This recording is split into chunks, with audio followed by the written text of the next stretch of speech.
The easy way, Support Assist. First, let's use the tool already on your laptop. Hit the Windows key, type Support Assist, and open it.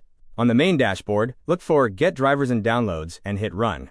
The app scans your hardware and lists exactly what you need. Just click Install. Your screen might flicker, or the Wi-Fi might cut out for a second.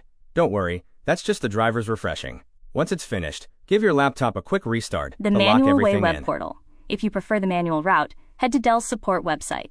Grab the service tag from the sticker on the bottom of your laptop and type it into the search bar. This gives you a custom list of parts for your specific build. Click Drivers and Downloads and look for any critical updates, especially for the BIOS or chipset. Download the files, run the installers, and follow the prompts. It's a bit more hands-on, but it's the best way to troubleshoot the specific issues. Before you start, keep two things in mind.